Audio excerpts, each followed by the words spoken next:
महाराष्ट्र के पुणे में एक क्षेत्र है कोरेगांव। भीमा नदी के तट पर यह क्षेत्र स्थित है, जिसकी वजह से इसे भीमा कोरेगांव भी कहा जाता है। 6 वर्ष पहले 2018 में 1 जनवरी के दिन यहाँ व्यापक स्तर पर जातीय हिंसा फैली थी। इस हिंसा का फैलाव कुछ ऐसे समझा जा सकता है कि धीरे धीरे कोरेगांव से निकलकर यह हिंसा पूरे महाराष्ट्र में फैल रही थी।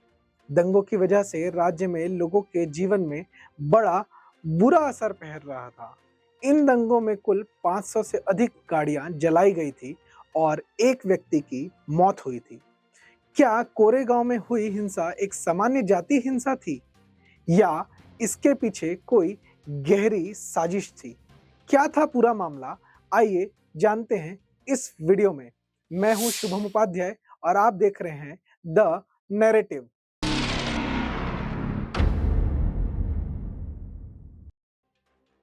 महाराष्ट्र के कोरेगांव में हुए इस दंगे को अर्बन नक्सलियों ने माओवादियों के साथ मिलकर अंजाम दिया था।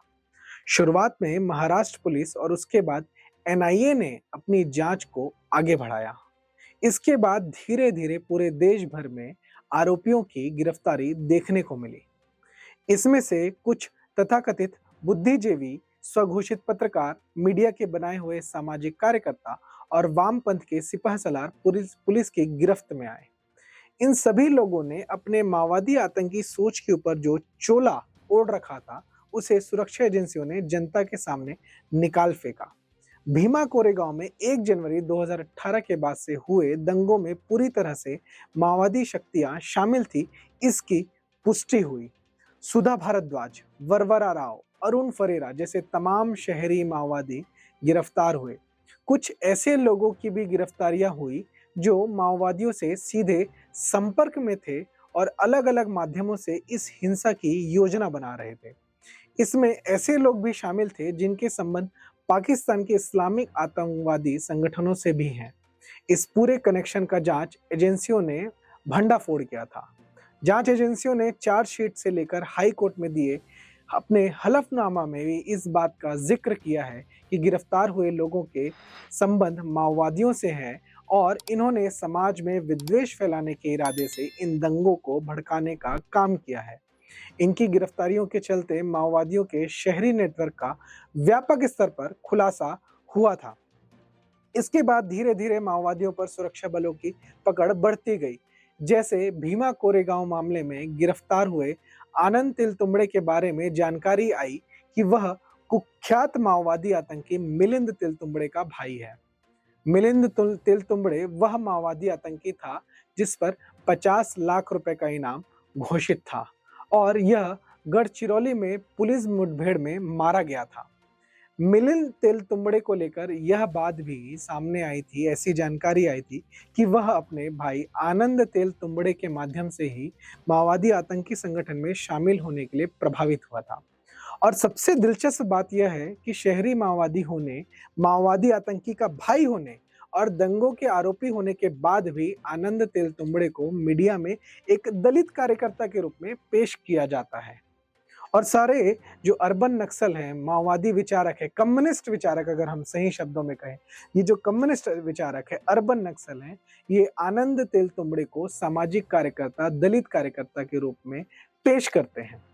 वहीं भीमा कोरेगांव के मामले को लेकर पुलिस ने अरुण फरेरा पर भी आरोप लगाया था कि यह शहरी माओवादी सिर्फ दंगों की साजिश रचने में शामिल नहीं था, बल्कि इसके संबंध माओवादी आतंकी संगठन से भी थे।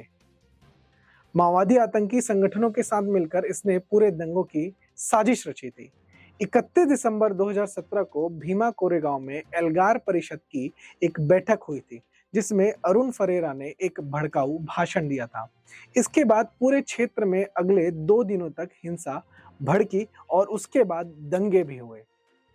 पुणे पुलिस ने यह भी आरोप लगाया था कि अरुण फरेरा अपने अन्य शहरी माओवादी साथी वर्नोन गोंजाल्विस के साथ मिलकर प्रतिबंधित माओवादी आतंकी संगठन में लोगों को भर्ती करने के लिए प्रोत्साहित कर रहा है और भारतीय कम्युनिस्ट पार्टी माओइस्ट, यानी जो सीपीआई माओइस्ट है, जो आतंकी संगठन है, उसके लिए नए कैडर भी तैयार कर रहा है। पुणे पुलिस ने कोर्ट में यह भी बताया था कि अरुण फरेरा 4 ऐसे संगठनों से भी जुड़ा हुआ था जो प्रतिबंधित माओवादी आतंकी संगठन सीपीआई माओइस्ट के मुखौटे के रूप में कार्यरत है। मतलब जो उसके फ्रंटल ऑर्गेनाइजेशंस है, उनके साथ अरुण फरेरा जुड़ा हुआ था। अरुण फरेरा और वर्नोन गोंजाल्विस की गिरफ्तारी जो हुई थी वो यूएपीए के तहत की गई थी और उन पर ऐसे चार्जेस लगाए गए थे जिससे यह बात साबित होती है कि वो दंगों में शामिल थे। अरुण फरेरा ने बाद में अदालत में यह भी स्वीकार किया था कि वो मार्क्सवादी और कम्युनिस्ट विचारधारा से प्रभावित है। सरेंडर माओवादी पहाड़ सिंह ने एक इंटरव्यू में इस बात का खुलासा किया था कि अरुण फरेरा प्रतिबंधित माओवादी आतंकी संगठन सीपीआई माओइस्ट के हायर लेवल की जो मीटिंग थी उसमें भी वो शामिल था। पुणे पुलिस और एनआईए ने अलग अलग क्षेत्रों से विभिन्न लोगों की गिरफ्तारियां की और उन्हें इस दंगों में आरोपी बनाया था। आरोपियों में अधिकांश लोग किसी न किसी तरह से कम्युनिस्ट संगठनों से जुड़े हुए थे। इसमें चाहे सुधा भारद्वाज का नाम हो, वरवरा राव हो, अरुण फरेरा हो, गौतम नवलखा हो, आनंद तेल तुंबड़े हो, स्टेन स्वामी हो, हैनी बाबू हो, वर्नन गोंजाल्विस हो, ये सभी कहीं ना कहीं से कम्युनिस्ट संगठनों से जुड़े हुए थे। अब दंगों की कहानी और इसे कराने वालों के नाम तो आप जान ही गए, लेकिन आखिर इस दिन जो 1 जनवरी का दिन था उसे लेकर इतना हंगामा क्यों मचा था और इन लोगों ने वही दिन क्यों चुना था, यह भी जानना आवश्यक है। दरअसल भीमा कोरेगांव जो क्षेत्र है वह ब्रिटिश कंपनी मतलब इसी क्षेत्र में ब्रिटिश कंपनी और मराठा साम्राज्य के बीच वर्ष 1818 में एक युद्ध हुआ था। इसमें कथित तौर पर ब्रिटिश कंपनी को जीत मिली थी। हालांकि अंग्रेजों के अलावा कोई भी इस जीत को लेकर आश्वस्त नहीं है, किसी ने भी इस जीत की बात पर मुहर नहीं लगाई है। इस युद्ध में अंग्रेजों की ओर से महार जाति के लोग कुछ संख्या में शामिल हुए थे, लेकिन इसी बात को प्रपंच बनाते हुए, इसी बात का प्रपंच करते हुए इस युद्ध के 200 वर्षों के बाद वर्ष 2018 में दलित समुदाय को उकसाकर अर्बन नक्सलियों द्वारा इस क्षेत्र में कथित रूप से शौर्य दिवस मनाए जाने की योजना बनाई गई और इस योजना में माओवादी आतंकी भी शामिल थे।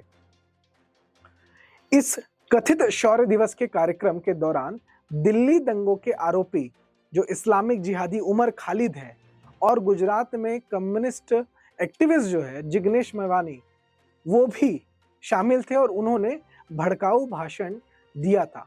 भड़काऊ भाषण देने का आरोप उन पर लगा हुआ था और इनके बयानों के बाद ही पूरे क्षेत्र में हिंसा भड़की थी।